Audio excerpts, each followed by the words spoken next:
things we're looking at when assessing someone for a hamstring strain.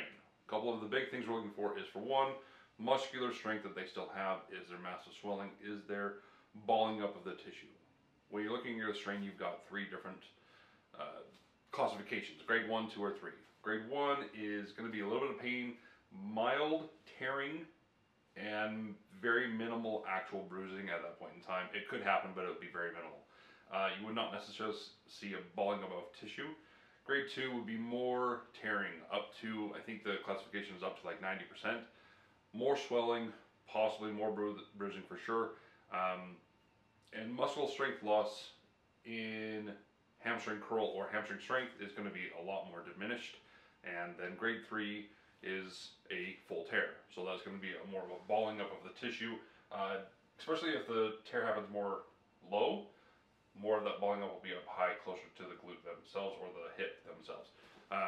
We're going to show just a few things, what we're looking for, what we're expecting out of a hamstring, and when assessing it. So, with a just observational, of course, looking at the tissue itself. Is there swelling? Is there bruising?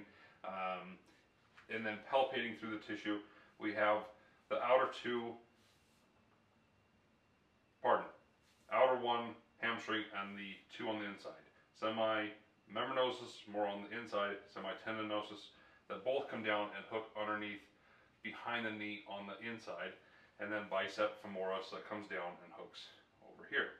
So, palpating through and running through that tissue and just feeling for any sort of both adhesions in the tissue itself, as well as relaying to the patient, is that painful there? What are they feeling? Now, this isn't a strength test currently, but we're going to get to that here in a minute.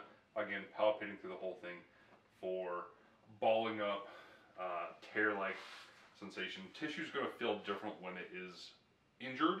It may not feel like good normal tissue. It's hard to explain, but it has a different texture to it even when you're pushing through the skin onto the muscles themselves. Okay, from a muscle strength perspective, I want to be able to go through different vectors of strength. So we're going to start here and say, don't let me move you, and then I pull. And we're checking for relative strength. Okay, change that position, go up to about a different vector, and then pull.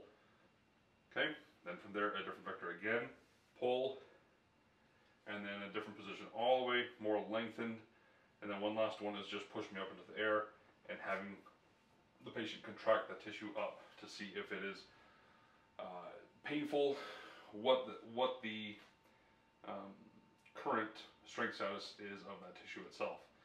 If it's strained, there's going to be a strength loss. They may not be able to hold in all the positions. Okay.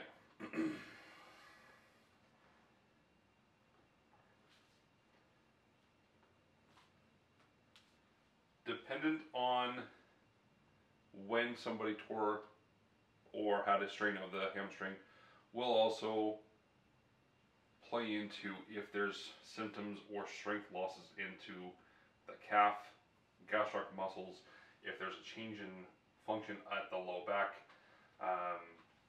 and how well they can do certain things. We'll add in one where we ask to hold right here, don't let it fall.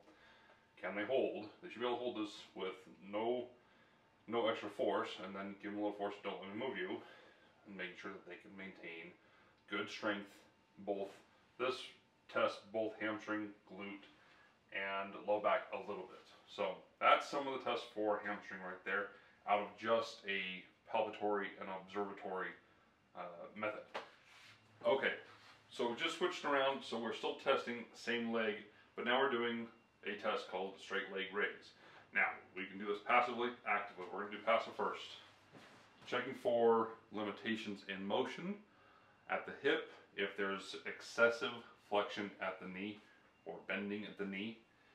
Checking, is there pain, is there limitation, and then have them actively do it and seeing what's the quality or the efficiency of that movement. So now we'll have her raise that leg all the way up and looking for how well she can get that leg back up to the same position as before.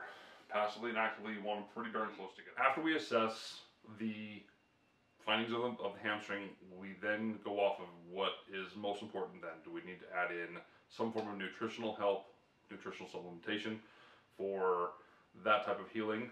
Do we need to do some manual therapy to it? Is it something we need to just go into a strength training program from there? All three of those are very important. There are some other factors that we look at, or those are the factors we look at as to what a person is already currently doing.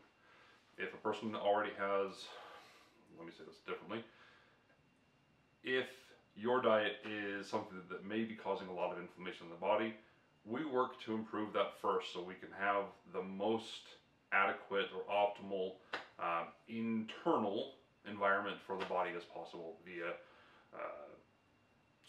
certain nutritional aspects to healing and just the tissues themselves.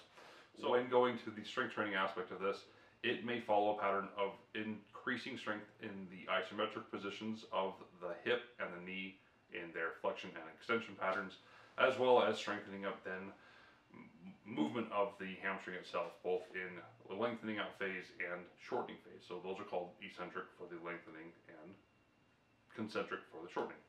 All this may not matter to you. It's important to us when we're utilizing that to build out a treatment plan for you that we know where we're at in the path of healing for you, because we want that hamstring to be stronger or as strong as it was prior to an injury.